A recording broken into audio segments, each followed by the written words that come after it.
दोस्तों नमस्ते।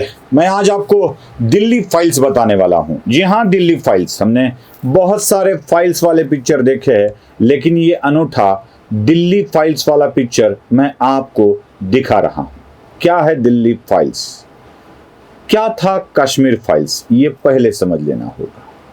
कश्मीर में दहशतगर्दों ने जिन लोगों को मार दिया या खदेड़ दिया, उनकी जीवन की कहानी कश्मीर फाइल्स में हमने देखी है। अब ये दिल्ली फाइल्स वाला मामला क्या है? क्या किसी को सचमुच मारा गया है, उनको खदेड़ दिया गया है, ऐसा कुछ हुआ है? जी बिल्कुल नहीं। ये ना मरने वाले लोगों के मरने की कहानी है। कंफ्यूज हो रहा है ना, गड़बड़ हो रही ना? जी हाँ, वही दिल्ली फाइल्स की बात कर रहा हूं मैं, जिसमें लोग मरे तो नहीं हैं, लेकिन उनके मरने की चर्चा बहुत हो चुकी है, बहुत ही हो रही है। क्या है इस दिल्ली फाइल में, जरा विस्तार से और पहेलियां बिना बुझाए आपको बता देता हूं। वास्तविक बात यह है कि दिल्ली में इंडी अलायंस का, जिसे मोदी जी घमंडिया अलायंस भी कहते हैं, उसका एक कार्यक्रम हुआ। वो कार्यक्रम क्यों हुआ? कार्यक्रम इसलिए हुआ कि मोदी तानाशाही कर रहे हैं। उस तानाशाही का विरोध करने के लिए इंडी इकट्ठा है, यह दिखाने का एक प्रयत्न था। अब इंडी इकट्ठा है क्यों दिखाया जाता है? इसलिए दिखाया जाता है कि इंडी इकट्ठा नहीं है। दिखाना क्या है? हम एक है। वास्तविकता क्या है? सवाल है हम एक है कि नहीं। क्योंकि पश्चिम बंगाल में ममता तो इनके साथ नहीं रही है, एक जगह भी नहीं दी है। पंजाब में आप इनके साथ नहीं हैं। उद्धव ठाकरे ने यह कह दिया कि अब सीट शेयरिंग का फॉर्मूला 2029 में बोला जाएगा। अब की बात नहीं है, अब जो हो गया सो हो गया, हमने अपने कैंडिडेट डिक्लेयर कर लिए हैं। यहां तक कि संजय राउत ने भी कांग्रेस को धमकी दे डाली। क्या एक सांगली की सीट के लिए आप पूरे भारत की सीटों को गंवाना चाहते हैं? जैसे संजय राउत भारत में पराभव करने वाले। अब यहां तक तो बात ठीक थी, वो कुछ दिख रहा था, और वही दिखने वाली बात नहीं है ऐसा दिखाने के लिए, जो दिख रहा है वो नहीं है ऐसा दिखाने के लिए एक इंडी की सभा ली गई, और यहीं से शुरू होती है दिल्ली फाइल्स। क्या हुआ? दिल्ली फाइल्स में एक बड़ा कैरेक्टर आया और बात करने लगा कांग्रेस के बलिदान की।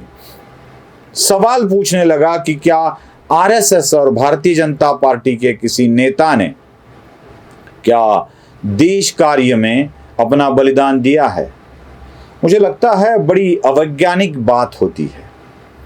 पहले देश में तो सारे कांग्रेस जन ही थे, यहां तक कि आरएसएस के संस्थापक डॉक्टर केशव बलिराम हेडगेवार ने भी कुछ सालों के लिए कांग्रेस का काम किया था।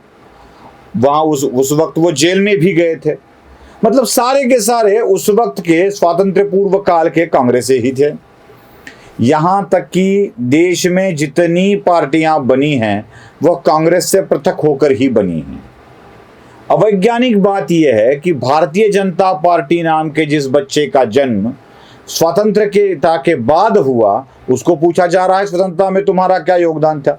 चलो अच्छा है, पूछ लेना चाहिए, लेकिन उसी योगदान का सवाल पूछते पूछते एक बिन घटे मृत्यु की कहानी भी कांग्रेस के अध्यक्ष मल्लिकार्जुन खड़गे ने बोल दी। मल्लिकार्जुन खड़गे को यह ध्यान भी नहीं रहा कि कौन जीवित है कौन मयत है।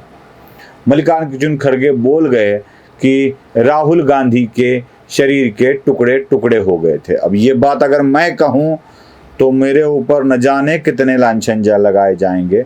चलो ठीक है, सुन लीजिए, देख लीजिए। हथकंगन को आरसी क्या, पढ़े लिखे को पारसी क्या, देख लीजिए। देश को एकता रखने के लिए राहुल गांधी जी अपना जान दिए। उनके शरीर के टुकड़े टुकड़े हो गए, उनके शरीर के टुकड़े टुकड़े हो गए, उनके शरीर के टुकड़े टुकड़े हो गए। देखा, ये बात खुद कह रहे हैं ना, खुद मल्लिकार्जुन खड़गे कांग्रेस के अध्यक्ष कह रहे हैं, मैं नहीं कह रहा हूं। अब स्लिप ऑफ टंग था या कुछ गलत हो गया उनसे बात करते करते, या उनके मन में वही इच्छा थी, सारे सवाल है। वो सवालों के जवाब मैं क्यों दूं, कहा उन्होंने है। उस वक्त राहुल गांधी भी बड़े त्वेष और आवेश में इसको देख रहे थे, बड़े आराम से देख रहे थे, इधर उधर देख रहे थे। वह सीन भी आपको मैं दिखा देता हूं। अपने छाती पे लगा ले, कौन लीडर ऐसा बताओ। देखा ना कैसे लगता है ये देख के। अब चलते हैं आगे। दिल्ली फाइल्स यहां पर ही खत्म नहीं हो जाती। दिल्ली के मुख्यमंत्री जो आजकल जेल में आराम फरमा रहे हैं, अरविंद केजरीवाल। अरविंद केजरीवाल की बीवी ने पहले यह डिक्लेयर कर दिया था कि शरीर तो वहां है लेकिन आत्मा यहां पर है। यह बात सुनकर मुझे लगा था कि अरविंद केजरीवाल के शरीर ने आत्मा कब की छोड़ दी है। मैं नहीं कह रहा हूं, वो उनकी पत्नी कह रही है। फिर से एक बार गलतफहमी हो सकती है। अब इस विधान को कैसे लिया जाए, किस तरह से समझा जाए, ये उन्हीं के ऊपर है। लेकिन सच ये है कि अरविंद केजरीवाल के शरीर ने उनकी आत्मा छोड़ दी है, अंतरात्मा छोड़ दी है। क्या छोड़ दिया है देख लीजिए, उन्हीं की बात सुन लीजिए। उन्होंने कहा है, मेरा शरीर जेल में है लेकिन आत्मा आप सबके बीच है। आंखें बंद करो, मुझे अपने आसपास महसूस करो। सुना? अब यहां तक तो ठीक था। आने वाले सभा में तो उन्होंने, मतलब अरविंद केजरीवाल के पत्नी ने और कुछ कह दिया। वो सीधा बोलने लगी कि उनको तो लगता है अरविंद केजरीवाल शहीद हुए हैं। सच में मैं गलत नहीं कह रहा हूं। क्यों गलत कहूं मैं? मुझे क्या मिलने वाला है गलत बोलकर? शहीद हो गए अरविंद केजरीवाल। तो जरा सुन लीजिए उन्हीं के मुख से। कई बार मुझे लगता है कि आजादी की लड़ाई में वो एक फ्रीडम फाइटर थे जो देश के लिए लड़ते लड़ते शहीद हो गए। सुना? यह सुनने के बाद आपको कैसे लगता है?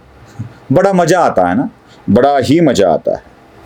अजी ये तो छोड़ दीजिए, इनके लोगों की, इंडी के लोगों का प्रॉब्लम यह है कि ऊपर से नीचे तक इनको क्या कहना है ये समझ में ही नहीं आता। महाराष्ट्र में भी ऐसे ही हो गया था। हमारी एक बहना है, दोस्त है, स्कूलमेट है, सुषमा अंधारे।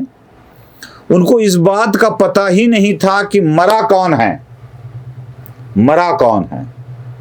अब उन्होंने कुछ बातें बोल डाली तो हमें दिखाना पड़ेगा।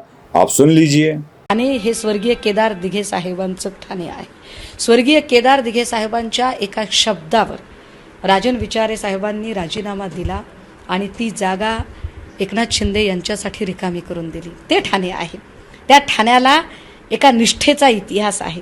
सुना? आनंद दिघे स्वर्गीय है, बताता हूं। आनंद दिघे स्वर्गीय है, वो गुजर चुके हैं। और उनके भतीजे केदार दिघे आज भी जीवित है। वह उद्धव ठाकरे के साथ है, शिंदे के विरोधी है। तो पता ही नहीं है सुषमा अंधारे को मरा कौन है। अब ये जिंदा लोगों को मारने वाली मानो होड़ सी लगी है। अब इन लोगों में भी जो बेचारे जिंदा है और इनको ये मरा हुआ घोषित कर रहे हैं, उनको भगवान लंबी उम्र दे, इतनी कामना करके ही आज दिल्ली फाइल्स के इस एपिसोड को रोक देता हूं। पसंद आया हो तो चैनल को सब्सक्राइब जरूर कीजिए, लाइक कमेंट करना मत भूलिए। धन्यवाद।